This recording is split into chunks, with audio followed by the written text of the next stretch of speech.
Welcome to Texture. We're going to look at what it is. How do we identify it? How do we graph it? What are some examples?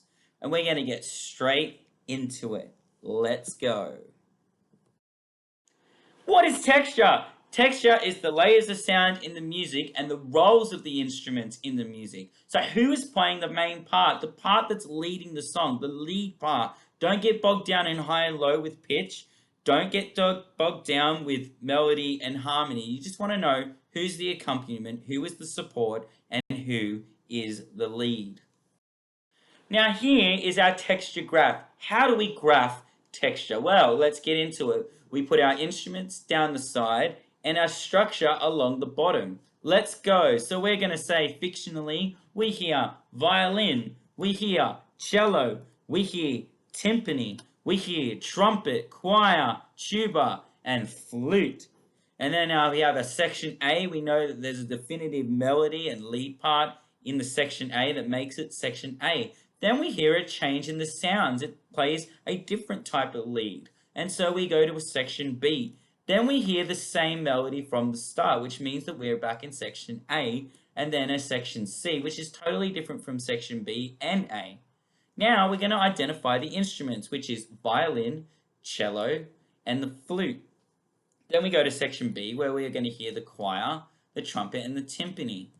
Then we go back to section A, and we hear the cello, the violin, and the flute. And then we have a whole different section where we have the tuba, the timpani, and the choir.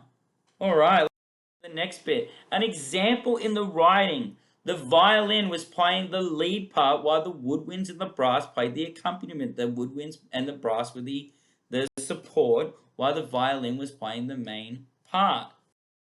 Types of textures. We're going to focus on three. There are more than three, but these are the three ones that you're most likely going to come across.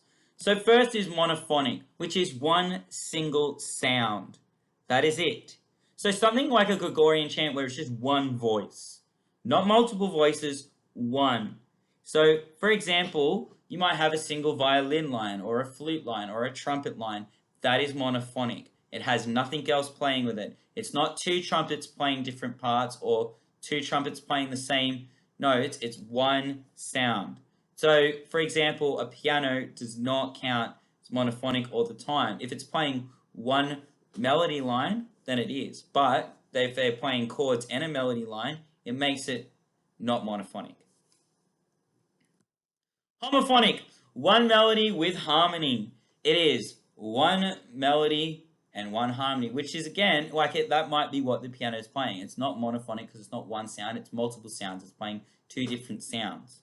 But it's very common in rock and pop with your chords and then your singer as the melody. And then finally, polyphonic, which is three or more melodies at the same time. So you have a lot of melodies fighting each other. And remember, in the Renaissance and the medieval period, there was a point where polyphonic sounds were considered heresy.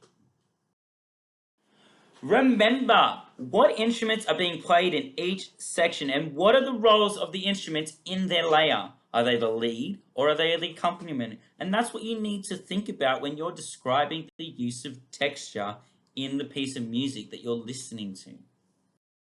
And there you have it. That's the basics of texture and how to identify the use of texture in music. Thank you for watching.